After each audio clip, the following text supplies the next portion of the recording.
तालियां याद थी। उनसे लगा कि हाँ ये तो बड़ा अच्छा लगा, मतलब उससे लगा कि अरे यार ये तो बड़ी अच्छी चीज़ है, ये करना चाहिए। हर एक राइटर की समस्या होती है। अब मैं बीच में उसको बढ़ाना, मुझे लगता है कि अब क्या करूं, तो खत्म हो गया ये। Cinema is a technique, polish हो जाइए अपने आप को तो फिर आपको थोड़ा सा एक और बड़ा संसार मिलेगा। तकनीकी अभिनय अलग है और रियल क्रिएटिव अभिनय अलग है। ऐसे बात लीजिए अपने पास, मत देखिए, परेशान मत करिए अपने आप को। आपका परिवार है, आपके घर में रोटी है, कोई माँ बाप नहीं चाहते कि लड़का बर्बाद हो जाए, लड़की बर्बाद हो जाए, क्योंकि फिर रिजेक्शन आपका एक्टर झेल नहीं पाता है। नमस्कार, कर्टेन क्रॉनिकल्स के इस एपिसोड में आप सभी का स्वागत है। मेरे साथ एक खास दोस्त हैं मेरे आज, जिनका नाम है आलोक शुक्ला जी। आलोक जी थिएटर के भी किंग है, डायरेक्टर भी है और पत्रकार भी है और लेखक भी है। कई सारे काम आलोक जी एक साथ करते हैं। तो आलोक शुक्ला जी, पहले आपका बहुत बहुत स्वागत है सर इस शो में। बहुत बहुत और आप आए यहाँ पे, हमें बहुत अच्छा लग रहा है। Thank you. तो curtain chronicles basically theatre artist और थिएटर से जुड़े जितने भी लोग हैं उनके लिए ही हैं, जो डायरेक्ट करते हैं प्लेज या फिर जो लिखते हैं, वो सभी लोगों से हम आपको मिलवाएंगे। लेकिन पहला एपिसोड हमने आलोक शुक्ला जी को ही चुना है इसके लिए, क्योंकि थिएटर बहुत समय से सर आप कर रहे हैं, है ना। तो पहले आपकी जर्नी के बारे में थोड़ा सा मैं जानना चाहूँगी, क्योंकि आप डायरेक्टर भी हैं, एक्टिंग में है, तो आप बॉलीवुड सिनेमा सब जगह जा भी सकते थे, लेकिन आपने थिएटर का ही चुनाव क्यों किया? थिएटर से शुरुआत की मैंने। स्कूलिंग हो रही थी मेरी रीवा में, तो स्कूल पढ़ते पढ़ते 11वीं कर रहा था, तो मुझे लगा कुछ करना चाहिए कुछ। तो स्कूल में कुछ फंक्शंस वगैरह हो रहे थे, और उस समय स्कूलों में, सरकारी स्कूल था तो बहुत ज़्यादा वैसे नहीं थे, लेकिन एक फंक्शन होते रहते थे, लगता है कुछ करें, नाटक नहीं हो रहे थे। तो उसी दौरान गणेश चतुर्थी में, मुझे याद है 1986 में, तो एक सैयद अहमद जब्बार ज़ैदी पहले मेरे डायरेक्टर है, अभी है माशाल्लाह, स्वस्थ है, सानंद है, रीवा में है। तो उनको एक छोटे किरदार की ज़रूरत थी, तो उनका करोगे, मैं तो ढूंढ ही रहा था। तो मैंने किया, और वो लकीली बहुत ज़्यादा बड़ा रोल नहीं था, छोटा रोल था, लेकिन लोगों को बड़ा पसंद आया। तो मुझे समझ नहीं आया क्यों पसंद आया, पर बहुत मतलब कि लोग हंसे और बड़ा अच्छा महसूस किया। सीरियस प्ले था लेकिन उसमें हंसे भी लोग बाग मेरे पर्टिकुलर कैरेक्टर में, और तालियां बजी। तो मुझे अभी भी नहीं समझ में आता, क्योंकि मुझे याद ही नहीं मैंने क्या किया था, लेकिन हाँ वो तालियां याद थी। उनसे लगा कि हाँ ये तो बड़ा अच्छा लगा, मतलब उससे लगा कि अरे यार ये तो बड़ी अच्छी चीज़ है, ये करना चाहिए। तो बस वो पहला मतलब नाटक था, आए नाम था शायद नाटक का, और उसके बाद से जो है तो लगातार फिर जो है थिएटर की जर्नी का आगाज़ हो गया। और वहाँ से फिर रीवा में 10-12 साल तक रीवा में किया, उसके बाद फिर बॉम्बे चला गया, बॉम्बे में किया, वहाँ 15 साल रहा, उसके बाद फिर दिल्ली आ गया, तो दिल्ली में कर रहा हूँ। वाह सर, एक्टर और थिएटर एक्टर दोनों में फर्क लगता है आपको कि है? थिएटर की एक्टिंग में और एक नॉर्मल एक्टर जो सिनेमा से जुड़े, हाँ मतलब बिल्कुल फ़र्क होता है, और बहुत ज़्यादा फ़र्क होता है, जो लोगों को एहसास नहीं होता, पता नहीं होता। थिएटर एक्टिंग और सिनेमा की एक्टिंग, इसमें वर्कशॉप भी रीवा में की थी 2019 में, फिर अभी मैं करूँ शायद। और मेरा ये पसंदीदा विषय है, मैं करना भी चाहता हूँ, बताना भी चाहता हूँ। आपने अच्छी बात कही है। लोग बात सिर्फ अंतर जो है तो पूछते हैं, और बहुत अच्छा जवाब उन्हें कहीं मैंने अभी तक तो नहीं देखा मैंने। एक्चुअली तो फिल्मों के एक्टिंग है ही नहीं। अच्छा, क्योंकि कई बार आप लोगों ने सुना होगा कि लोग बोलते हैं, सिनेमा के लोग बोलते हैं कि एक चीज़ करने के लिए बहुत सारी चीज़ें, 7-8 डिपार्टमेंट्स होते हैं, तब कहीं आप जो है पहुँचते हैं। थिएटर लाइव इवेंट है और सिनेमा लाइव इवेंट है नहीं। वो पोस्ट के बाद पूरा सब बहुत ज़्यादा फॉर्मेट होता है। आप लाइव इवेंट में ये है कि आपने थिएटर में वन गो आप जैसा चीखना चिल्लाना है करके आप निकल गए, और उसके लिए महीने भर आपने रिहर्सल की, और उसके बाद आपने प्रॉपर तैयार किया, एक कैरेक्टर को जज्ब किया कि ये कैरेक्टर है, ये किरदार है, ये मुझे करना है, और उसके बाद आपने उसको एक्ट किया। ये थिएटर एक्टिंग हो गई आपकी। और ऑडियंस को भी है कि सामने देख रही है, समझ रही है, मिल भी सकती है। अब सिनेमा जस्ट डिफरेंट। लोगों को लगता है कि मैं एक्टर हो गया, मुझे पता है, पहुंच जाते हैं सिनेमा में। ज़्यादातर लोग यही करते हैं, आज भी कर रहे हैं और कल भी यही करेंगे। क्योंकि बीच में कोई ऐसा कोई संस्थान नहीं है जो बताए कि सिनेमा और थिएटर एक है नहीं, बहुत डिफरेंट है, बहुत ही डिफरेंट है। बहुत सारी चीज़ें कि चलो मैं राइटर हूँ, मैं एक्टर हूँ, मैं म्यूजिक करता हूँ, चलो सिनेमा चले जाएं, पर ऐसा नहीं। मैं राइटिंग के जैसे उदाहरण दूँ तो राइटिंग के उदाहरण में आप तो नॉर्मल लिखते हैं, वहाँ लिखते नहीं है, वहाँ तो टेक्निकल चीज़ें हैं कि पहले आप स्टोरी होगी, फिर उसमें स्क्रीन प्ले होगा, फिर डायलॉग्स होगा, इसके बाद फिर वो एक स्क्रिप्ट बनेगी।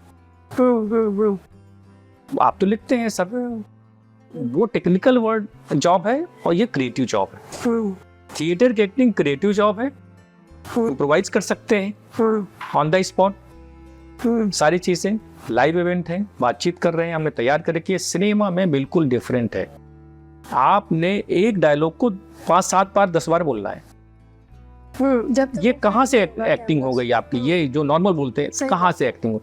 आपने एक डायलॉग यहाँ बोला, कट, अब सामने वाला एक्टर बोल रहा है, आपका ओटीएस लग गया, सामने वाला एक्टर बोल रहा है, फिर आप वही बोलिए, ठीक है। पता चला कि आपका हाफ लगाया, फुल लगाया, आप कौन कौन से फ्रेम लगाए, 4-5 फ्रेम अलग अलग हो गए, मैं अब उतना टेक्निकल नहीं जाऊंगा लगभग, ठीक है। तो उतना सारा जो है, बहुत सारे, एक डायलॉग को आपको कम से 7-8 बार बोलना पड़ता है, मान लीजिए मिनिमम। एक्टिंग कहाँ से बची है आपकी? लास्ट में आपका क्लोज लगता है, 4-5 बार आपने बोल दिया, अब क्लोज लगता है, अब क्लोज में आपने जो एक्टिंग है आपने बोल दी। मास्टर में हो सकता है आपकी पहली लाइन हो, लास्ट की लाइन। मास्टर अगर लग रहे हैं तो सबसे पहले पहली लाइन बोल दिया, लास्ट की लाइन बोल दिया, फिर आपका क्लोज लगेगा। सिनेमा तो और भी बड़ी चीज है, अगर सीरियल है तो थोड़ा सा सहज है, सिनेमा में तो और भी बहुत सारी टेक्निकल चीज है। अब आपने इसमें किया, अब इसके बाद जो है तो मान लीजिए क्लोज लगा, क्लोज में आपने बोल दिया, अभी भी आपकी एक्टिंग खत्म नहीं हुई। साल भर 6 महीने बाद आपको बुलाया जाएगा, डबिंग करिए। अब डबिंग में आपको एज इट इज वही एक्सप्रेशंस, वही फीलिंग्स देनी है। आप तो डब्बा गुल हो गया, आपको याद ही नहीं कि क्या करना है, क्योंकि 6 महीने का गैप आ गया। अब आपने अगर उसमें डबिंग ठीक नहीं की तो आप जो भी दे दिया होगा आपने, आपको पता ही नहीं है, आपको याद ही नहीं। तो ये एक्टिंग का, ये टेक्निकल एक्टिंग, तकनीकी अभिनय अलग है और रियल क्रिएटिव अभिनय अलग है, इतना बड़ा डिफरेंट है। तो थिएटर एक्टर शुरुआत में यहीं पर फेल हो जाते, मैं भी फेल हुआ। मैं सीख कर बता रहा हूँ कि जो मैंने सीखा जाना, कि बाद में धीरे धीरे समझ में आता है कि गुरु गड़बड़ कर रहे हैं। और होता ही है कि थिएटर वाला आया, हर शॉट में चिल्ला रहा है, हर शॉट में चिल्ला रहा है, कहाँ जा रहे हो, कहाँ जा रहे हो, मतलब 10 बार चिल्ला ही रहा है। डायरेक्टर बोलता भाई ये सिनेमा है, थोड़ा सा आवाज थोड़ा सा नीचे करके, वो साउंड वाला मारेगा भाई, वो कब करते हो, ऐसे नहीं करो। कंटिन्यूटी का ध्यान रखना पड़ता है, ये सारी चीजें जो अभी पंकज त्रिपाठी कंटिन्यूटी आज भी ध्यान नहीं रखते हैं। अब वो इस स्टेज पे पहुंच गए, नहीं ध्यान रखें तो चल जाएगा, लेकिन फिर भी उनको ऑन द स्पॉट थोड़ा सा हमको सुनना मिलता होगा, क्या पंकज दादा आप क्या सर क्या कर रहे हो, तो कई बार उन कंटिन्यूटी नहीं भी कैरी होती होगी। इतनी सारी चीजें मिलने के बाद थिएटर का एक्टर मैक्सिमम मोस्टली फेल होता है पहले सिनेमा में जाने में, कि थिएटर में भी फेल होता है? नहीं, थिएटर में तो महीने भर आप 1.5 महीने अभ्यास करते हैं, वहां कहाँ अभ्यास कर पाते हैं महीना 1.5 महीने आप। पहले शुरुआत में तो आपको एक सीन मिलता है, मान लीजिए छोटा एक किरदार मिलेगा, असिस्टेंट डायरेक्टर को शायद ना पूरा पता, मेन डायरेक्टर के शायद आप पहुंच ही ना पाए। अब आपने वो सीन पढ़ा, उसमें आप कैरेक्टर अपना इमेजिन कर लीजिए, 10 मिनट आधा घंटा बस आप परफॉर्म करिए। अब परफॉर्मेंस का वही है, हालांकि अब चीजें थोड़ी एक सिंग साउंड हो गया है ऑन द स्पॉट, लेकिन फिर भी फिल्मों के अगर करें, फिल्मों तो डबिंग होती ही होती है।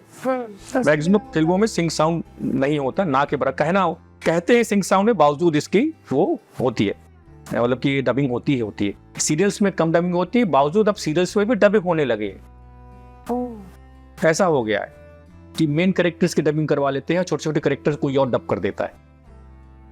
बेसिकली मशीन वर्क ज्यादा होता है। देख रहे टेक्निकल है, टेक्निक है, cinema is a technique. Cinema creative job का आपको एक भ्रम दिया जाता है।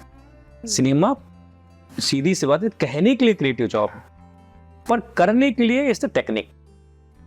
थिएटर क्रिएटिव जॉब है आपका, आप वहाँ दिमाग लगा सकते हैं, ठीक है, ऑन द स्पॉट भी कुछ कर सकते हैं। सिनेमा में ऐसा कुछ भी नहीं है। आप अच्छा उसके बाद शूट करने के बाद फिर वो पोस्ट में जाएगा, एडिट होगा, तब डबिंग होती है, उसके बाद फिर सीन आपको बचेगा कि नहीं बचेगा, उसके बाद कितने इफेक्ट आएंगे, म्यूजिक होगा, क्या होगा, उसके बाद सिनेमा में 1.5 साल 2 साल बाद पहुंचेगा आपका पर्दे में। तो कहाँ से क्रिएटिव जॉब बचाइए? ये सब झूठ बोलते हैं। अच्छा, थिएटर करते करते जैसा आपने कहा कि आप फेल हो गए, तो कोई इंसिडेंट आप बताइए। थिएटर में फेल कभी नहीं हुआ। फिल्मों में जब गए तब फिल्मों में शुरुआत में छोटे किरदार मिले। हाँ। लेकिन थिएटर में थिएटर करने वालों की एक कमी होती है जो मुझ में थी, और थोड़ी बहुत शायद आज भी हो। थिएटर वाले किसी की सुनते नहीं है और उनको लगता है कि बस मैं ही बॉस हूँ, मैं ही किंग हूँ। यहीं पर फेल होते हैं। अब होता ये है कि आप जब 10, 20, 25 नाटक करके जाते हैं और शहर में बेस्ट एक्टर करके आपके कान पक जाते हैं और मतलब लगता है बस सीना फूल जाता है, 56 इंच का हो जाता है, तो फिर तो लगता है कि हम ही हैं। तो आप उस चीज़ को जज्ब नहीं कर पाते कि इट्स द टेक्निक, और हर चीज़ का हर जो 7-8 डिपार्टमेंट लोग जो जुड़े हुए हैं वो उनकी हर रिस्पेक्ट है, वो भी अपना काम कर रहे हैं। उसके साथ आपको जेल होना है और उसके साथ आपको आगे बढ़ना है। ये थिएटर वाला नहीं कर पाता है। मिश्रा जी भी पागलों की तरह घूमते थे, एक समय था, ठीक है। अनुराग कश्यप नहीं मिलते, कितना भी अनुराग भाई को गाली देते हैं, अनुराग कश्यप नहीं मिलते तो शायद पीयूष भाई वहाँ नहीं होते। मनोज भाई को स्वाभिमान जरूर मिला, लेकिन उसके बाद ही बड़ा स्ट्रगल था, ठीक है। बहुत तो मेरे जानने वाले दीपक तिवारी जी अब नहीं हैं, बहुत अच्छे एक्टर थे और वो फेल होके आ गए। विजय शुक्ला जी छोटे मोटे किरदार करते हुए दिखते हैं और इतने फाइन एक्टर हैं कि मनोज बाजपेयी भी उनके पैर छुए, लेकिन वो अपने एहसास में ऐसे हैं कि मनोज बाजपेयी बोले कि विजय भाई कुछ कर रहे हैं आपके लिए, तो माँ बहन गाली देने लगते हैं इनको। तो ये जो थिएटर का जो नेक है, मैं बड़ा पूरा एक साफ बता रहा हूँ, लोग बताते नहीं है, और कहीं ना कहीं थोड़ी सी कमी रहती है कि अपने आप को राजा मानता है और सारी प्रजा है। मतलब हर कैरेक्टर में अगर आपको छोटा ही रोल मिल रहा है, हाँ, तो उसमें आप रिस्पेक्ट करिए, उस किरदार को करिए। शुरुआत में हीरो हर एक की किस्मत में तो नहीं होता, तो आपको छोटा किरदार मिला उसमें आप करिए आप, और उसके बाद चारों तरफ आपको पूरे जो भी 7-8 डिपार्टमेंट हैं उनकी आप ड्यू रिस्पेक्ट। ऐसा नहीं कि आप बोले कि ये कुछ नहीं है, फला ढिक नहीं है। ये होता थिएटर वाला, ठीक है यार ये क्या किरदार है मैं नहीं करूँगा, अरे छोटा है मैं नहीं करूँगा, ऐसा है। और उसमें भी करते करते तो ये जो डिफिकल्टीज होती है, और उसमें एक ऑडिशन देने में उसको लगता है कि मैं तो छोटा हो गया। तो आपके अंदर एक्टर इतना भर जाता है, जब आप बहुत सारा थिएटर करके जाते हैं तो बहुत कठिनाई होती है। तो मैं तो सलाह दूंगा कि बहुत ज़्यादा थिएटर करके बॉम्बे मत जाइए अगर बॉम्बे जाना है, क्योंकि फिर रिजेक्शन आपका एक्टर झेल नहीं पाता है। तो मुंबई का रिजेक्शन के बारे में आप क्या कहेंगे? क्योंकि काफ़ी सारे एक्टर्स मुंबई की तरफ ही भागते हैं, तो वही मुंबई के अलावा भी कोई ऐसा स्टेट है जहाँ पे एक्टिंग को बहुत ज़्यादा तवज्जो? अरे आजकल तो हर शहर में हो गया है। भोपाल एक छोटी फिल्म सिटी हो गई, बनारस एक फिल्म सिटी हो गई, नोएडा में कितना शूट होता है, दिल्ली में कितना शूट हो रहा है। तो थोड़ा आंखें फैलाइए। मुकेश छाबड़ा जी हर जगह कास्टिंग करते घूम रहे हैं, यहाँ दीपक मल्होत्रा, बहुत सारे लोग हैं जो मतलब कि कास्टिंग कर रहे हैं, उनके पास जाइए, इंट्रो दीजिए, कैरेक्टर की बात कीजिए। और आजकल हर जगह हर शहर में है, कहीं जाने की जरूरत नहीं। बॉम्बे एक जबरदस्ती की बात होगी बॉम्बे जॉब ना, बिल्कुल नहीं। आपके शहर के आसपास भी बहुत सारी चीज़ें हैं, आप उनको ढूंढिए। हर शहर में फिल्म सिनेमा हो रहा है और बड़े बड़े कास्टिंग डायरेक्टर्स आपके शहर में आते हैं कास्टिंग करने के लिए। तो बॉम्बे का मोह छोड़ के घर की रोटी खाइए, आपकी किस्मत होगी तो आपके पास आ जाएगी चीज़ें। नाटक करते हो अच्छा, कविता लिखते हो अच्छा, और क्या करते हो? घर में बैठ के नहीं होगा, आपको थोड़ा सा क्लरिकल जॉब करना पड़ेगा तभी होगा। आर्टिस्ट चाहे महिला हो चाहे पुरुष हो, उसके अंदर एक आर्ट तो होता है। बच्चन साहब भी बोलते हैं यार मेरे समय में ट्रेनिंग नहीं थी, हो जाती तो ज्यादा अच्छा होता। हालांकि मॉडेस्टी है उनकी। अच्छा, रंगमंच की दुनिया में आपको क्या लगता है, क्या चुनौतियां अभी भी है? जैसे आपने अपने बारे में तो बता दिया, लेकिन आज के थिएटर में जैसे हम जब आज की बात करते हैं तो मॉडर्न थिएटर, मॉडर्न ये तो मॉडर्न वर्ड उसके साथ जोड़ देते हैं। तो कितना मॉडर्न हुआ है, कितना डिजिटलाइज थिएटर हो रहा है, या फिर थिएटर पहले की तरह आज भी वैसा ही है? क्योंकि मैं देखिए, मैं थिएटर का मतलब अगर मैं हिंदी थिएटर का आदमी हूँ, हाँ, हिंदी थिएटर में जो कमियां कल थी आज भी हैं और कल भी रहेंगे, इसमें कोई तो पूरी कमियां संभावना आप हाईलाइट करना तो चाहेंगे? उसका ये है कि बहुत सीधी सी बात है कि थिएटर हिंदी बेल्ट में हम्म, आर्ट मतलब ऐसा माना जाता है जैसे कि बहुत गलत काम कर रहे हैं आपके परिवार में। परिवार ही आप सबसे पहली जो सीढ़ी आपका परिवार होता है।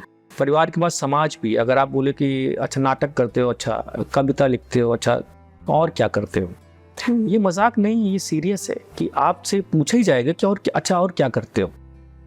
ये जॉब नहीं है। जब तक ये जॉब नहीं माना जाएगा तब तक यही हाल रहे।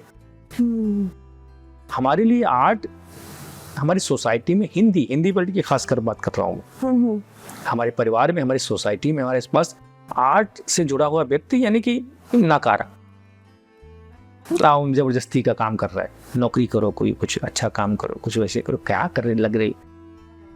लेकिन बंगाल में ऐसा नहीं, महाराष्ट्र में भी ऐसा नहीं। कुछ हद तक मलयाली थिएटर बहुत रिच है, लोगों को पता नहीं होगा। मलयाली सिनेमा भी बहुत रिच है, लोगों को पता नहीं होगा।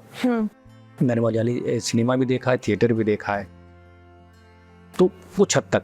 लेकिन इसमें वेस्ट बंगाल सबसे नंबर 1 पर है। वहाँ तो ये है कि अगर आपके परिवार में कोई आर्ट से जुड़ा हुआ व्यक्ति नहीं है, अगर वो डांस नहीं करता है, वो लिखता नहीं है, वो थिएटर नहीं करता, यानी कि आपका परिवार निकृष्ट है, आपका अच्छा परिवार नहीं है। ये है वेस्ट बंगाल का कल्चर। और हमारे यहाँ का क्या है, आपके यहाँ अगर कोई आपके घर का लड़का या लड़की अगर नाटक करता है या घूम रहा है या कविता कहानी लिख रहा है तो लगे बेकार नकारा, पता है क्या आवारागर्दी करता घूम रहा है, क्या है मतलब। मैं एक समग्र दृष्टि की बात कर रहा हूँ। पर ऐसा क्यों है? मतलब आप जैसे ये कि एक पर्टिकुलर एज ग्रुप में ही आप ऐसा देखते हैं कि या फिर सब एज ग्रुप्स में ऐसा नहीं है? नहीं, हिंदी बेल्ट की तो यही कहानी है। हिंदी बेल्ट में फैमिली की तरफ से भी प्रॉब्लम है। बिल्कुल, क्योंकि देखिए हमारे यहाँ ये कि जैसे हम सरकारी नौकरी लग गई तो यानी कि सबसे अच्छा काम हो गया। सरकारी नौकरी इतनी ज्यादा हो नहीं सकती, तो एक ऐसी भ्रांति है सरकारी नौकरी यानी कि बस हो गया। अब इसमें एक भ्रांति है जो कि भ्रांति है जिसमें दूर करना चाहूंगा आपके माध्यम से आपके व्यूअर्स के लिए कि ऐसा नहीं है। जैसे इमरान खान साहब की मैं एक किस्सा सुना, उन्होंने घर में बोला था कि इसके बाद में NSD जा रहा हूँ, इसके बाद मतलब कोई ट्रेनिंग करने जा रहा हूँ, उसके बाद मैं नौकरी करूंगा, मुझे प्रोड्यूसर बन जाऊंगा। वो उन्होंने उस समय झूठ बोला था, बॉम्बे जाना था, ठीक है। लेकिन फैक्ट ये है कि उन्होंने झूठ नहीं बोला था। समाज की नजर में, सोसाइटी की नजर में झूठ बोला था, लेकिन झूठ नहीं था। आज थिएटर की ट्रेनिंग करने के बाद आपके पास बहुत से रास्ते हैं। कितने हर मतलब यूनिवर्सिटी में, हर सिटी लगभग हर यूनिवर्सिटी में मानना चाहिए, और हर डिस्ट्रिक्ट में एक यूनिवर्सिटी तो होती है, वहाँ एक डिपार्टमेंट आर्ट का होता है, थिएटर का होता है। हर स्टेट में ट्रेनिंग इंस्टीट्यूट होता है। तो वहाँ कौन पढ़ाएगा? जो ट्रेंड होगा, जो एक्सपीरियंस होगा वही पढ़ाएगा ना, वही बताएगा ना लोगों को। तो क्या स्कोप नहीं है? ये स्कोप नहीं हुआ। लेकिन इसको लोग बात खोल के, उनको सबका ये है कि अगर करेगा तो बॉम्बे भागेगा। और बॉम्बे में स्ट्रगल बहुत है। लेकिन इसको ऐसे कह सकते हैं कि हम अवेयरनेस फैलाने में या स्प्रेड करने में कहीं ना कहीं कहीं बिल्कुल कभी पहुंच नहीं रहा है। बिल्कुल है कि भाई अब लोगों को परिवार आजकल, हालांकि आजकल थोड़ी सी जो अवेयरनेस बढ़ी है, ऐसा नहीं कह सकते कि नहीं बढ़ी है, बावजूद इसके एक पूरी सोसाइटी की बात करेंगे तो नहीं है, वैसा नहीं है। अभी बॉम्बे की वही है कि बॉम्बे जाओगे तो क्या करोगे, कितना स्ट्रगल होगा, कहाँ क्या करोगे। मैं थोड़ा सा रुकूं, मैं ये पूछना चाहती हूँ आपसे, जैसे करियर प्लेसमेंट की अगर बात करें, जैसे दिल्ली विश्वविद्यालय, बड़े विश्वविद्यालय हैं जहाँ पे थिएटर प्रोमिनेंट है और बच्चे करते भी हैं, बड़े शौक से करते हैं। लेकिन जैसे अगर कोई कॉमर्स का बच्चा है या कोई दूसरे फील्ड का, साइंस का बच्चा है, थिएटर में इंटरेस्टेड है, उसके लिए क्या अपॉर्चुनिटीज है? नहीं, इसके लिए जरूरी थोड़ी है। मैंने BSc की हुई है और मैं थिएटर कर रहा हूँ, ये तो कोई ऐसा कोई क्राइटेरिया ही नहीं है कि आप आर्ट करो तभी आप थिएटर कर सकते हो। कॉलेज की तरफ से क्या वो है? कुछ नहीं। आज के डेट में आप थिएटर की ट्रेनिंग कर लीजिए आप किसी इंस्टीट्यूट से, तो आगे आपके सामने बहुत सारे रास्ते खुल जाते हैं। किसी भी इंस्टीट्यूट किसी भी इंस्टीट्यूट से थिएटर की जो भी आपको इंटरेस्ट हो उसकी ट्रेनिंग कर लीजिए। तो एक तकनीकी ज्ञान आपके पास थिएटर का आ जाता है तो आपके पास बहुत सारे रास्ते हैं कि आप कहीं ना कहीं अप्लाई कर सकते हैं और जॉब कर सकते हैं। जरूरी नहीं है कि आप मतलब कि सिनेमा पर्दे में आए, आना है वो भी कोशिश कर लीजिए, आपकी किस्मत है, आप देख लीजिए क्या कर सकते हैं। आजकल तो वेब सीरीज इतनी ज्यादा है, आर्टिस्टों की बहुत जरूरत है, अच्छे आर्टिस्टों की बहुत जरूरत है, लेकिन वही है कि अच्छे आर्टिस्ट हर जगह पहुंचते नहीं, वो अपने खोपचे में बंद रहते हैं कि मैं तो अच्छा आर्टिस्ट हूँ। मनी वाइज मतलब थिएटर कितना काम करता है, जैसे कोई करियर पूरा ओवरऑल परस्यू करे? जीरो है इंडस्ट्री में अगर सिर्फ थिएटर कर रहे हैं तो जीरो है, आपकी रोजी रोटी चल जाए वही बहुत है। और जो ग्रांट वगैरह है जो मिलता है उससे आपको कितना जीवन चलेगा। नाटक कर रहे हैं आप, जैसे रेपेट्रीज वगैरह लगभग मान लीजिए 1,500-2,000 रेपेट्रीज हैं, तो उसमें जो ग्रांट मिलता है उससे लोग जीवन चला रहे हैं, वो नाटक भी करते हैं, तो कर भी रहे हैं, ऐसे नहीं कर रहे हैं। लेकिन एक समग्र दृष्टि में बात करेंगे तो थोड़ा सा एक कठिनाई है कि हर शहर में आपको फिर इसके लिए स्ट्रगल है कि हर शहर में आपको स्पॉन्सरशिप, जो आर्टिस्ट जुड़े आर्ट से जुड़े हुए लोग थिएटर से इंटरेस्टेड है वैसे लोगों को आपको एक अलग से वर्क बनाना पड़ेगा। और फिर थिएटर को जिंदा रखने के लिए मैं तो अपील भी करूँगा कि जो भी हर शहर में है, रीवा में शहर में तो बहुत अच्छा कर रहे हैं लोग बाग, अपने अपने शहर में भी लोग बाग अच्छा कर रहे हैं, ऐसी स्पॉन्सरशिप भी आगे आई है। तो वो एक आपको थोड़ा ऐसा नहीं, घर में बैठ के नहीं होगा, आपको थोड़ा सा क्लरिकल जॉब करना पड़ेगा तभी होगा। और मेरा नेक तो नहीं क्लरिकल जॉब का, लेकिन जो करते हैं उनको सलाम है कि करते हैं। तो ये क्लरिकल जॉब है आज की डेट में थिएटर। उतना ज़्यादा थिएटर क्रिएटिविटी से ज़्यादा जो आप अगर क्लरिकल जॉब जैसे आप इसको पूरा मतलब कि जुगाड़ और लिखा पढ़ी और इधर उधर करते रहें तो थिएटर में सर्वाइव किया जा सकता है। तो रिसर्च, कला को सीखना और कॉन्सेप्ट, इसको कैसे तय किया जाता है? मैं पहले पूछूं, कलाकार को कला सीखना क्यों महत्वपूर्ण है, सीखना क्यों चाहिए? देखिए, हर चीज़ का तकनीकी ज्ञान, जैसे मैं बताऊं आपको उसमें कि लगभग जो है खाना बनाना हर महिला जान रही होती है, उसके पेरेंट्स सिखा रहे होते हैं, वो ट्रेनिंग हो रही होती है। इस तरीके से हर जो है तो आर्टिस्ट चाहे महिला हो चाहे पुरुष हो, उसके अंदर एक आर्ट तो होता है। ऐसा नहीं कि वो कला नहीं है, उसके अंदर होती है, हर एक के अंदर होती है। नेचुरल जो है बाय बर्थ वो आर्टिस्ट होता है, ठीक है। और आप आर्टिस्ट कैसे लोग बाग सोचते हो कैसे, तो एक बच्चा सबसे पहला बड़ा आर्टिस्ट होता है कि उसको दूध चाहिए होता है तो रोता है वो, ठीक है। इवन वो मतलब उठता भी है, उठना एक्टिंग ही है, मतलब क्या आर्ट का ही हिस्सा है। तो वो बच्चे बाय बर्थ ही हुआ, बच्चा रूठ रहा होता है तो मतलब कि जानबूझ के तो नहीं गुस्सा हो रहा होता, रूठ रहा होता, माँ रूठ रही होती है। तो इस तरीके से ये जो रूठना मनाना ये आर्ट है, एक्टिंग है। तो यानी कि उसके पास बाय बर्थ होती है चीजें, उससे पता नहीं हो, यानी बाय बर्थ हमारे पास आर्ट है, हर एक के अंदर है, उसको पॉलिश करने की जरूरत होती है। तो पॉलिश कहाँ से होगा? ट्रेनिंग से होगा, या आप उसको सीख जाए, जाने, करते रहें तो आगे बढ़ जाएंगे। लेकिन पॉलिश हो जाएंगे तो ज्यादा अच्छा है। पॉलिश हो जाएंगे तो लोगों को लगे कि अच्छा ठीक है, एक थोड़ा सा सर्टिफिकेट मिल गया तो लोगों को लगे कि हाँ चलो ठीक है, मोटिवेशन। वो आपको थोड़ा सा टेक्निकल जो नॉलेज है वो देगा, और लोगों की नजर में भी लगेगा कि हाँ ये ट्रेंड है। हो सकता है उसके पास अनुभव नहीं हो, अनुभव करते करते हमारे जैसे लोग भी पढ़ाते हैं लोगों को, उनको समझाते हैं। लेकिन ये लंबी जर्नी है कि आप बिना ट्रेनिंग के आप करते रहें और लंबा करते करते करते करते करते सीख जाएंगे, बिल्कुल सीख जाएंगे। लेकिन एक पहले ही आपको जानना है, समझना है, तो 1-2 नाटक करिए, 4-6 नाटक करिए या 10 नाटक, उसके बाद अप्लाई करिए कहीं और पॉलिश हो जाइए अपने आप को, तो फिर आपको थोड़ा सा एक और बड़ा संसार मिलेगा। बच्चन साहब भी बोलते हैं यार मेरे समय में ट्रेनिंग नहीं थी, हो जाती तो ज़्यादा अच्छा होता। हालांकि मॉडेस्टी है उनकी कि आज के डेट में तो कोई ज़रूरत नहीं है, तो करते करते तो कोई ज़रूरत नहीं है, लेकिन शुरुआत में अगर आपको ट्रेनिंग मिल जाती है तो पॉलिश हो जाते हैं। पॉलिश हो जाते हैं तो नेचुरली कोई सब्जेक्ट लिखते हैं, उसका रिसर्च करते हैं तो फिर वो लिखा जाता है। बिना रिसर्च के लिखेंगे तो मुश्किल होगी, ऐसे ही है। आपके जीवन में जिन्होंने आपको पॉलिश किया थिएटर करते करते, या आपको बहुत ज़्यादा ज़रूरत नहीं पड़ी? नहीं, ऐसे नहीं कह सकते कि ज़रूरत नहीं पड़ी, ज़रूरत हर एक को पड़ती है। तो मैं पहले डायरेक्टर जब्बार जैदी थे, और उसके बाद फिर अनवार सिद्दीकी साहब जो वहाँ शहर में कर रहा था, उन्होंने थोड़ा सा उन्होंने पॉलिश किया, और बहुत ज़्यादा जो पॉलिश किया वो हबीब तनवीर साहब ने किया। हबीब तनवीर साहब से 92 में वर्कशॉप की। मैं 6-7 साल नाटक कर चुका था, और उसके बाद लगे क्या करूं, कैसे करूं, कुछ समझ नहीं आ रहा, थोड़ा सी पॉलिश होना ज़रूरी है। तो फिर हबीब साहब ने 1 महीना लंबी वर्कशॉप थी, फिर उन्होंने बहुत कुछ सिखाया, बहुत बताया। आज मेरे पास जो तकनीकी ज्ञान बोलना चाहिए वो हबीब साहब का है। तो वो बाकी सब डायरेक्टर्स हैं, तो जैसे प्रयोग में करता था तो सतीश मेहता जी जो गुरु जी हैं, अब नहीं है वो। तो उसके बाद फिर शिवदास घोर के दादा बॉम्बे में किया मैंने, फिर या रंजीत कपूर साहब के साथ किया। तो बहुत सारे लोगों के साथ करते करते ज्ञान सबके साथ मिला। लेकिन एक बृहद तकनीकी ज्ञान जो बाकायदा क्लास लेके कि भाई वर्कशॉप में लंबी, कम से कम उन्होंने मेरे ख्याल से 26 दिन की वर्कशॉप थी वो।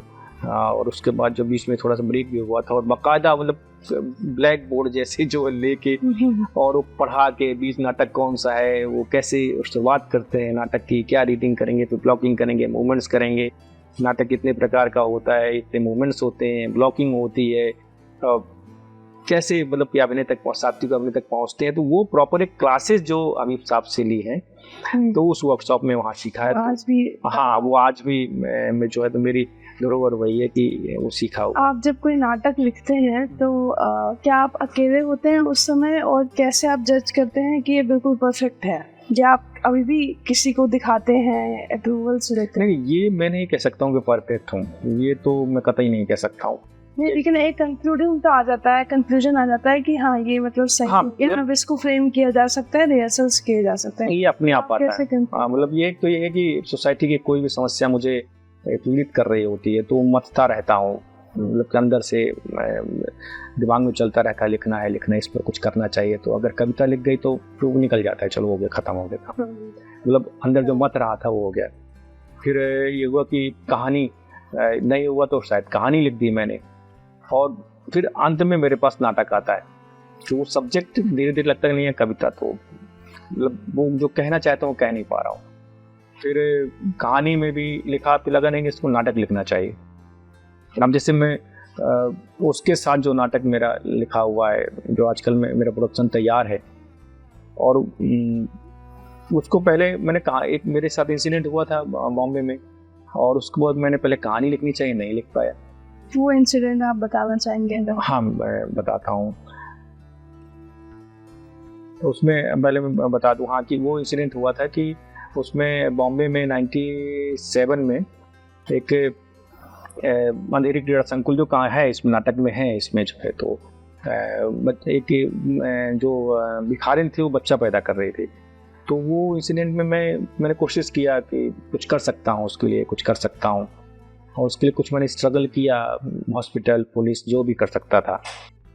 वो घटना मुझे मत्ती रही कि कुछ करना चाहिए, कुछ लिखना चाहिए, लेकिन मैं लिख नहीं पा रहा। जब भी लिखता था तो मुझे बड़ी तकलीफ होती थी, तो मैं नहीं कर पाऊँगा। तो कहानी लिखना शुरू की तो कहानी नहीं लिख पाया, फिर आधे से रुक गया। फिर रूमा रजनी मेरी कोई एक्ट्रेस है बॉम्बे की, उन्होंने वो जोर दिया कि लिखो, द्विपात्री लिखो, मैं करूँगी इसको।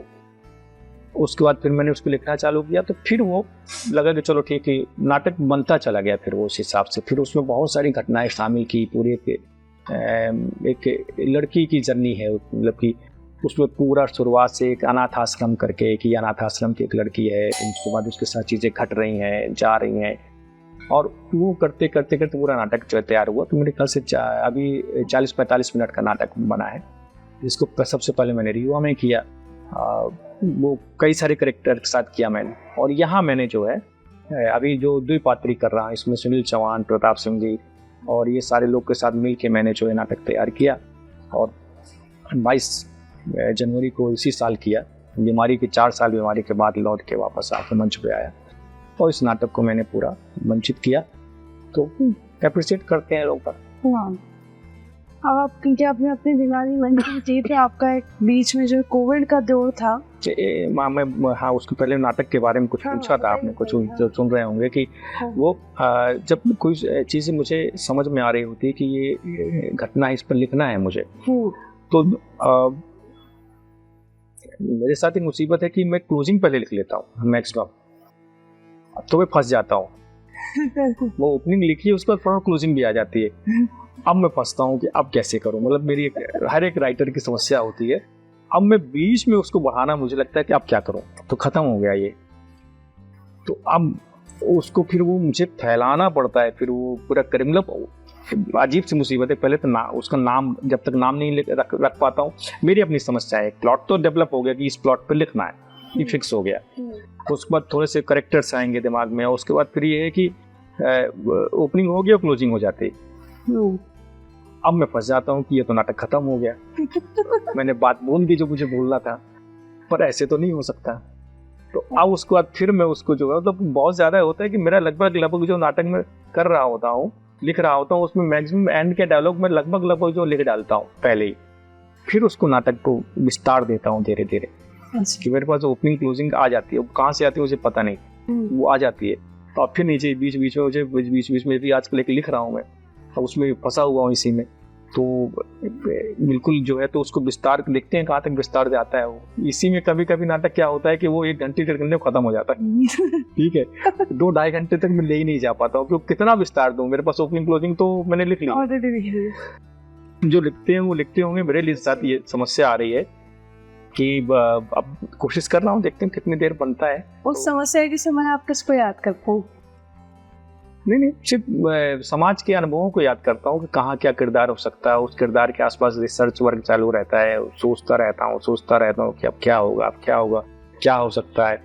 अब मेरी समस्या है कि मैं जानता हूँ कि मंचन कैसे होगा उसका, तो मैं मंचन के इतर भी नहीं लिख सकता हूँ, सीन की इधर उधर भी नहीं हो सकता हूँ, कैरेक्टर्स भी कम रखने हैं, क्योंकि मुझे मालूम है कैरेक्टर्स ज्यादा होंगे तो मुसीबत हो जाती है। तो इस तरीके से करके थोड़ा है लिखने का, थोड़ा चैलेंज हो जाता है मेरे लिए। तो दिखाता नहीं हूँ किसी, मैक्सिमम मैं किसी को नहीं दिखाता हूँ। मैक्सिमम ज्यादा सजेशन मिलने से मैक्सिमम मैं जो है तो मतलब कि मेरा अपने आप से ही सजेशन चल रहा होता है, उस पर रिसर्च कर रहा होता हूँ, और मेरा मन नहीं करता किसी से मैं डिस्कस करूँ उसके बारे में। जैसा आपने कहा कि थिएटर वाले किसी की सुनते नहीं। हाँ, तो मैं मतलब मुझे बनी चलता डिस्कस करूँ, मैं लिख लूँ फिर बताऊँ, पहले लिख लूँ मैं, फिर उसमें 19-20 हो डिस्कस करूँ, क्योंकि मुझे है नहीं है, अब है कुछ कमियां तो सब में होती हैं भाई। लॉकडाउन खत्म हुआ और मेरा लॉकडाउन लग गया। उस समय तक हम लोग सोचते थे कि पैरालिसिस है, और आज भी लोगों को आसान शब्दों में यही बताना पड़ता है कि हाँ पैरालिसिस हो गया था। तो बोलते हैं अच्छा कौन से अंग में हुआ था। साल भर तक मुझे लगा मैं बचूंगा नहीं, किसी को नहीं लगा, मतलब ये दिसंबर मतलब साल भर 6 महीने तक तो ये लगा कि मैं मर गया। सर मैं पूछना चाहूँगी क्योंकि आपने बीमारी बोला आपने, तो ये जो संघर्ष रहा, ये दोनों तरह से संघर्ष था। एक तो कोविड का दौर था जो सारे कलाकारों के लिए बड़ा मुश्किल रहा होगा, तो आपके लिए कितना मुश्किल था, और जो आपका अपना संघर्ष अगर थोड़ा सा आप बताना चाहेंगे। मैं ज़्यादा उसको टच नहीं करना चाहते हूँ, बट बताना इसलिए ज़रूरी है क्योंकि आप आज जो है आज भी थिएटर कर रहे हैं, और आप अच्छे जीवन की तरफ सोचते हैं, और आप पॉजिटिव हैं, तो ये एक मोटिवेशन के रूप में एक संदेश जाएगा लोगों के लिए जो आप जैसे ये तो सही, आगे के युवाओं के लिए भी ये निश्चित रूप से हिम्मत हार जाते हैं। तो इसलिए हम लोग भी अपने शो में ऐसे ही लोगों को लेके आ रहे हैं जो बहुत हिम्मत वाले हैं। अभी भी जैसे मुझे 2-3 दिन 4 दिन पहले फ़ोन आया था किसी, मैं उस वहाँ से बात शुरुआत करूँ कि एक महिला थी और उसने 3 साल पहले, मतलब उसको याद करके मुझे तकलीफ होती नहीं, मेरी तकलीफ तो है कि 3 साल पहले उसने मैसेज डाला था वो 21 में, और मैसेंजर में, और मैक्सिमम अननोन मैसेज जो होते हैं उनका नोटिफिकेशन आता नहीं ज़्यादा, तो मैं देखता भी नहीं हूँ। मैंने हफ्ते भर पहले देखा, और वो मतलब मुझसे सलाह लेना चाहती थी कि कैसे क्या, मेरे वीडियोस देखती थी, यूट्यूब में वीडियोस डालता था उस समय भी कि बीमारी में कैसे करना चाहिए, क्या करना चाहिए। तो मेरी मतलब 4-5 दिन पहले उस बात है, तो बच्ची है उसकी और भाई है, परिवार है, उज्जैन में रहती है। तो उसने बोला, भाई बोलता था तो मतलब सर एक दिन फ़ोन ज़रूर करेंगे, और वो मतलब मैं पता नहीं कैसे ईश्वर का चमत्कार है, लोगों की दुआ है कि मैं चल रहा हूँ तो ज़मीन से नहीं उठ बैठ पाता, वो उठ नहीं पा रही 3 साल बाद वो, कमर से मतलब बिल्कुल नहीं उठ पा रही वो। उठाते हैं लोग बागों से। तो मतलब मैं सोचता हूँ कि ईश्वर की बड़ी कृपा है ये कि ये सब हो सका। और उसको मैंने सजेस्ट किया, मैंने माफी मांगी, पूरा मैं जो बता सकता था बताया मैंने उसको। तो बीमारी तो बड़ी टफ थी। GBS बीमारी जो मुझे जून में 2 जून 2020 में लगी। और उसके पहले मैं ऑनलाइन थिएटर कर रहा था, कोरोना था तो मैं हैप्पी ये था कि बंधु अकेले लिख रहा हूँ, मैंने नाटक लिख रहा हूँ। मतलब उस समय बड़ा अच्छा क्रिएटिव जॉब हो रहा था कि मैं नाटक मैंने लिखा। और मतलब कि एक कोरोना के ऊपर नाटक लिखा मैंने। एक फुल लेंथ नाटक था उसको मैंने सुधारा। 2 फुल लेंथ नाटक संग्रह जो आया था मेरा पहला बीमारी के समय ही, तो मैं उसको उस समय लिख रहा था। ऑनलाइन थिएटर डिस्कस हो रहा था, सब कुछ मतलब अच्छा था। लेकिन वो 31 मई 2020 को जो है तो लॉकडाउन खत्म हुआ और मेरा लॉकडाउन लग गया। उसी दिन से मुझे कमजोरी लगनी शुरू हो गई और 1 तारीख को और ज़्यादा हुई और 2 तारीख की सुबह 2:30 बजे मेरे दोनों पैरों ने काम करना बंद कर दिया। हमें घिसटते हुए लोग उठा के जो है तो ले गए हॉस्पिटल। और हॉस्पिटल प्राइवेट, मतलब कोई एडमिट करने को तैयार नहीं, क्योंकि लॉकडाउन खत्म हुआ था, कोरोना तो चल ही रहा था ना। अब कोई उठ नहीं, तो सरकारी में गए, सरकारी वाले ने दूर से देखा, हाँ ठीक है चले जाओ, ठीक है वहाँ ले जाओ, सफदरजंग में ले जाओ।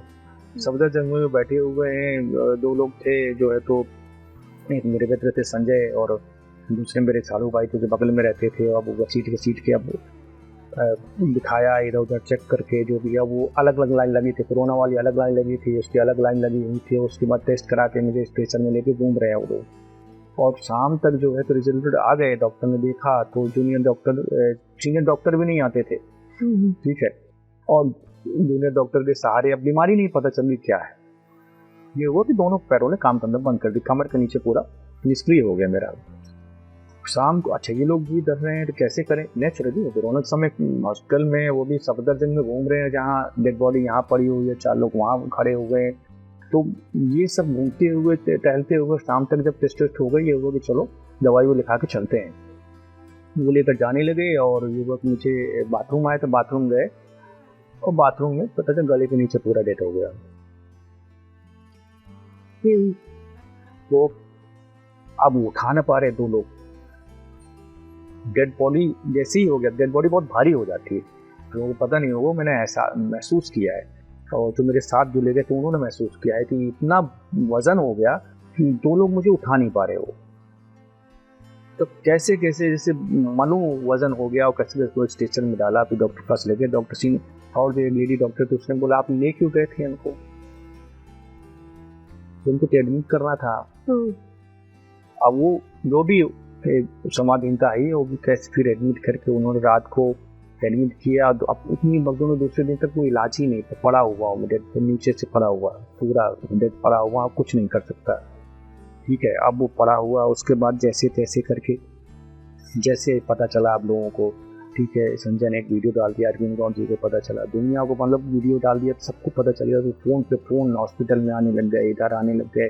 तो फोन में उठा नहीं सकता था, तो यहाँ रखते थे फोन, तो बात करता था लोगों से, और या फिर नहीं कर पाता था। तो फिर दोपहर तक जो है तो इलाज चालू हुआ। तो फिर उस समय तक अभी मुझे पता है कि ये क्या है, मतलब गुइलियन-बारे सिंड्रोम नर्व की एक रेयर बीमारी होती है, इसमें नर्व्स आपकी कमजोर हो जाती है, काम करना बंद कर देती है।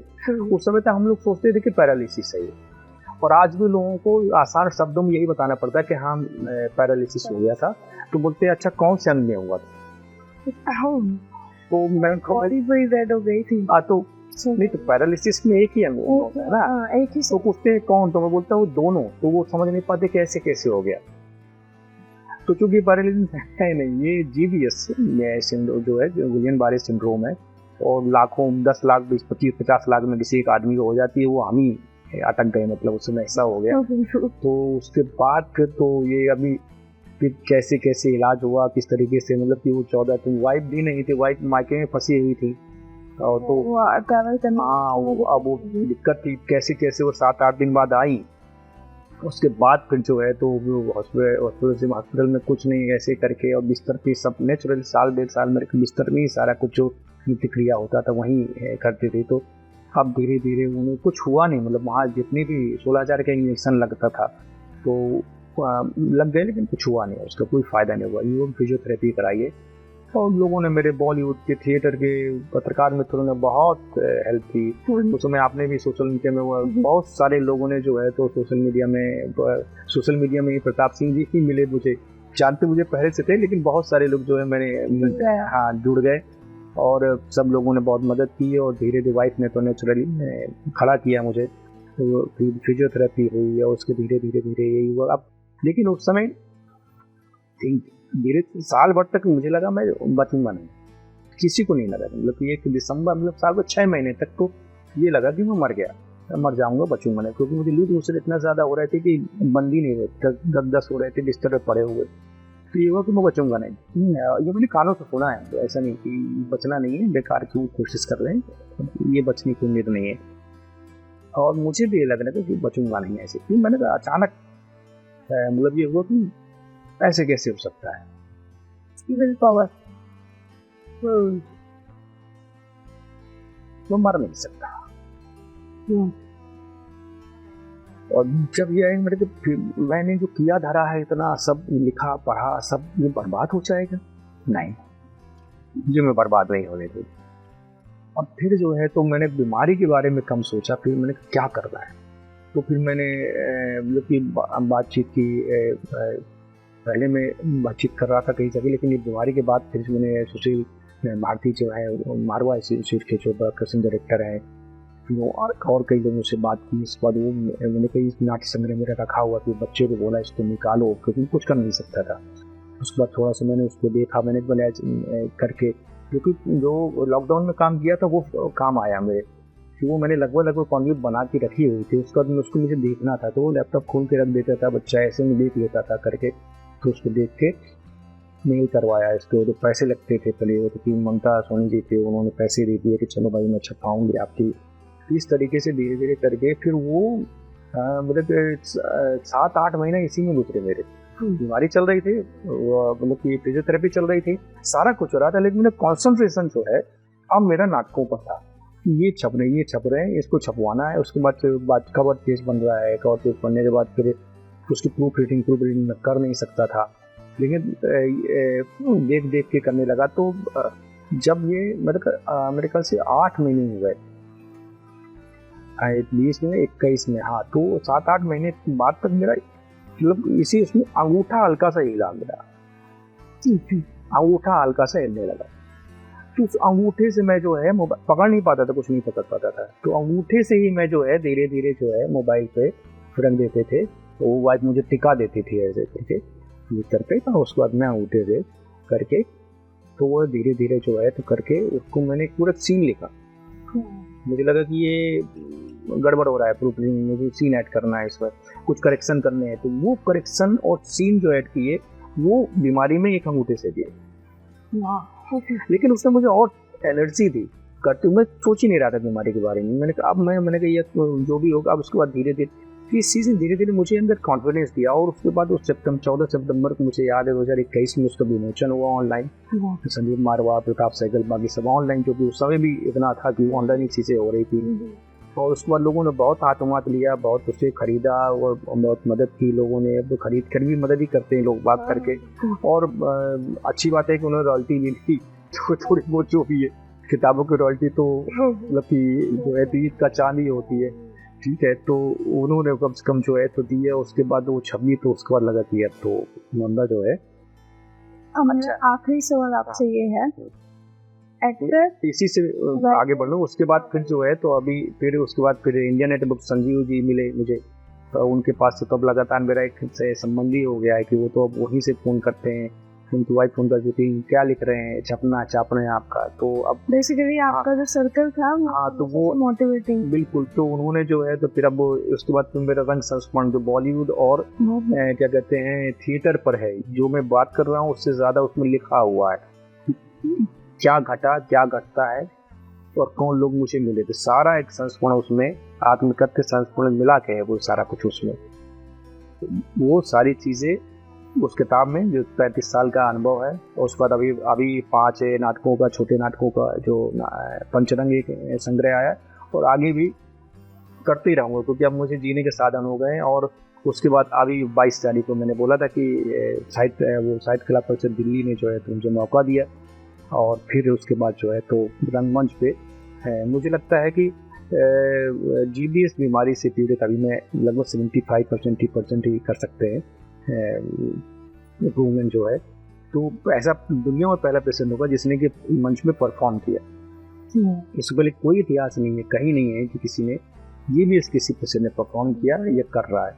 तो ये लोगों की दुआएं हैं, आशीर्वाद है, और बस यही है। हाँ, आगे पूछिए आप। मेरा सवाल था, आप किसका चुनाव करेंगे और सबसे ज्यादा आपको क्या पसंद है, एक्टर, डायरेक्टर या राइटर? अपने आप में आप किसको ज्यादा देखते हैं? मैं पहले की बात बताऊं, पहले तुम राइटर, तो पहले मैं मतलब क्या एक्टर और राइटर डायरेक्टर। अब मेरे लिए जो है तो राइटर डायरेक्टर पहले है, एक्टर सबसे लास्ट में। अच्छा। अब एक्टिंग में मेरा कंसंट्रेशन मतलब मजबूरी में मुझे करना पड़े, लेकिन एक्टिंग में उतना कंसंट्रेशन मतलब मुझे उतना बचा नहीं है। एक्टर हूँ तो वो मतलब की खड़बड़ाहट रहती है, लेकिन मुझे लगता है कि अब लिखना और डायरेक्ट करना ही मेरे फोल्ट में है, वही मुझे करना चाहिए। एक्टिंग में बहुत ज़्यादा जो है तो मुझे स्ट्रगल करना पड़ा। महसूस किया कि मुझे एक्टिंग में अभी पहले स्ट्रगल नहीं करता था एक्टिंग में, अभी बीमारी के बाद मुझे स्ट्रगल करना पड़ता है, प्रेशर बहुत आ जाता है कि नहीं। तो अब मुझे लगता है कि जिसमें इतना दबाव है उसको क्यों करना चाहिए। तो एक्टिंग हालांकि ये संयोगी है कि मैं एक्टिंग भी कर रहा हूँ, लिख भी रहा हूँ, डायरेक्ट भी कर रहा हूँ, ये संयोगी है। लेकिन मैं बेसिकली अभी एक्टिंग से उतना ज़्यादा जो है जुड़ना नहीं चाहता, क्योंकि मैं क्यों स्ट्रगल करूं, अपने आप को क्यों इतना प्रेशर डालूं, जब मुझे लिखना और डायरेक्ट करने में अभी ज़्यादा सुकून है। तो सुकून वाला काम करना चाहिए ना, इतना स्ट्रगल वाला काम क्यों करना चाहिए। हालांकि लोग बाग क्या बताया जाए कि एक्टिंग ज़्यादा की है तो लोगों को लगता है कि एक्टिंग आने का। हाँ, तो अब वो उतना आपका चला गया, तो वो उतना नहीं बचा है। कोई बोल दे कहीं कर लो भाई, तो वो हाल है, मतलब कि नहीं कर लो भाई, करना है इसको, ठीक है कर लेंगे, मना नहीं करेंगे। आप अगर पॉजिटिविटी आपके अंदर है, मुझे करना है, तब तो आगे बढ़ जाएंगे। लेकिन आपके अंदर उसके बारे में अगर नेगेटिविटी भरी हुई है तो ना ही करें तो ज़्यादा बेहतर है, क्योंकि फिर आप वो सक्सेस नहीं हो पाएंगे। पहले 10 साल सिर्फ एक्टिंग की है, लगा नहीं समझ में आता तो लिखने और डायरेक्ट करने लगा। फिर इधर उधर ये जैसे ना वो कहते हैं गधे खच्चर के क्या बांध दिया जाता है, घोड़े क्या बांध दिया जाता है, ऐसे बगल में बांध दिया जाता है ना, ऐसे करके है। एक्टिंग फोकस है तो फिर आप सब बदतमीजियाँ हो उसको भूल जाइए। जो लोग थिएटर में अपना करियर ढूंढते हैं और थिएटर को लेके बहुत पैशनेट है और उनको कोई रास्ता नहीं पता, मैं युवाओं की बात कर रहा हूँ, मिडिल एज के लोग भी कई बार अपनी नौकरियां छोड़ के आर्ट की तरफ जाते हैं, उनके लिए आपके पास क्या संदेश है? और जो भी संघर्ष आपका हुआ तो उससे उठने का एक क्या तरीका है, सबसे बेहतरीन टिप अगर आप देना चाहे? इसी के साथ हम इस एपिसोड का आरंभ करेंगे। एक तो ये कि सकारात्मक रहें, इससे ज़्यादा कोई नहीं। इससे ज़्यादा अगर आप सकारात्मक नहीं रह सकते हैं तो मत करिए, क्योंकि फिर आपके सामने बहुत स्ट्रगल है। आप अगर पॉजिटिविटी आपके अंदर है, मुझे करना है, तब तो आगे बढ़ जाएंगे। लेकिन आपके अंदर उसके बारे में अगर नेगेटिविटी भरी हुई है तो ना ही करें तो ज़्यादा बेहतर है, क्योंकि फिर आप वो सक्सेस नहीं हो पाएंगे। तो जो चीज़ आपको मतलब आंदोलित कर रही है तो उस चीज़ के बारे में आगे बढ़ना क्यों, तो मत बढ़िए, एक बात। दूसरा, अगर आप थिएटर एक्टिंग करना चाहते हैं तो बहुत सारे छोटे छोटे ग्रुप्स हैं, बहुत सारे लोग करते हैं, उनके ग्रुप्स में जुड़ जाइए। देखिए आप कितनी दूरी तक जा सकते हैं, क्या कर सकते हैं। लिख सकते हैं तो उसके लिए किसी की जरूरत ही नहीं है, फिर तो पढ़िए और रोज लिखिए। रश्मि बॉन्ड साहब ने लिखा है, अगर कैसे लेखक बने किताब है उनकी, तो उन्होंने बोला रोज लिखिए, आप राइटर बन जाएंगे। जो आपको समझ में आता है आप अपनी दैनिक लिख लिए, उसको पढ़िए, उसमें कुछ समझ में आता है उसको तो विस्तार दीजिए। और अगर आप परफॉर्मिंग आर्ट में जुड़ना चाहते हैं, आपको लगता है कि भाई ये करना चाहते हैं, तो आसपास थोड़ा सा जो भी समझ में आया है, बहुत सारे आपके आसपास कोई ना कोई आपको थिएटर डायरेक्टर या कोई तो थिएटर ग्रुप मिल जाएगा। छोटे छोटे वर्कशॉप करते हैं लोग बाग, वर्कशॉप में चले जाइए। आजकल एज ग्रुप भी नहीं है कि भाई वर्कशॉप में चले जाइए, आप तो जाइए वहाँ, पहले आप देखिए अपने आपको एक्सप्लोर कीजिए कि हाँ मैं कितना एक्सप्लोर कर पा रहा हूँ या कर पा रही हूँ। आपको लगे कि हाँ ठीक है, तो उस पर फिर आप करते रहिए। करते करते फिर आपको अगर लगे कि नहीं मुझे सिनेमा में आना है, तो छोड़ दीजिए उसको फिर, या आप सिनेमा के लिए ट्राई करिए। फिर परेशान मत करिए अपने आप को। मैं बहुत सारे जो डायरेक्टर हैं बोलते हैं कि भाई थिएटर में कमिटमेंट चाहिए, ठीक है, लेकिन अगर उसको सिनेमा करना है तो उसको छोड़ दो यार। और जिसको सिनेमा करना है वो उसको लगे कि हाँ मैं करने, मुझे ठीक है 1-2 नाटक कर लिए, मैं अब मैं कर लेता हूँ, या ये फला कर देता हूँ, देखा लेता हूँ, तो निकल जाओ भाई, वेब सीरीज और सिनेमा के लिए कॉन्सेंट्रेट करो। फिजूल में ना उस थिएटर डायरेक्टर का टाइम बर्बाद करो, ना अपना टाइम बर्बाद करो, ठीक है। ये दबाव में नहीं है कि आप 15 नाटक करो, 16 नाटक करो, उसके बाद करते रहो, फिर आप मौका मिलेगा तो फिर आपकी बहुत लॉन्ग जर्नी है, फिर आप करते रहिए फिर वो। लेकिन आपका मकसद क्या है, लक्ष्य तो आपको निर्धारित ही करना पड़ेगा। जैसे मैंने रेड किया कि अब मुझे एक्टिंग मेरी टॉप प्रायोरिटी नहीं है, मेरी टॉप प्रायोरिटी है राइट लिखना या डायरेक्ट करना, लास्ट प्रायोरिटी है मेरी एक्टिंग करनी। तो आपको प्रायोरिटी ये आपको बनानी पड़ेगी, बिल्कुल। अगर आप प्राथमिकताएं नहीं डिसाइड कर सकते हैं तो प्लीज मत कीजिए, क्योंकि फिर आप परेशान होंगे, डिप्रेस होंगे। और करते करते करते अगर आप, जैसे मैंने हर 10 साल में स्विच किया है अपने आप को, पहले 10 साल सिर्फ एक्टिंग की है, लगा नहीं समझ में आता तो लिखने और डायरेक्ट करने लगा, फिर नहीं समझ में आया मैं चैनल में जुड़ गया। गैर जरूरी अपने आप को परेशान मत करिए, बुद्धिमान बनिए। मैंने एक नाटक लिखा है चिप्स, इसी सुसाइडल अटेम्प्ट पर बहुत सारे लोग सुसाइड कर लेते हैं, उसी पर लिखा हुआ है। नहीं, परेशान मत करिए अपने आप को, आपका परिवार है, आपके घर में रोटी है, कोई माँ बाप नहीं चाहते कि लड़का बर्बाद हो जाए, लड़की बर्बाद हो जाए। जिस फील्ड में जाना है बर्बाद मत होइए, लक्ष्य निर्धारित करिए और पॉजिटिव रहिए कि ये मुझे करना है तो वो करिए। फिर इधर उधर ये जैसे ना वो कहते हैं गधे खच्चर के क्या बांध दिया जाता है, घोड़े क्या बांध दिया जाता है, ऐसे बगल बांध दिया जाता है ना, ऐसे करके है। हाँ ऐसे बांध लीजिए अपने पास, तक मत देखिए।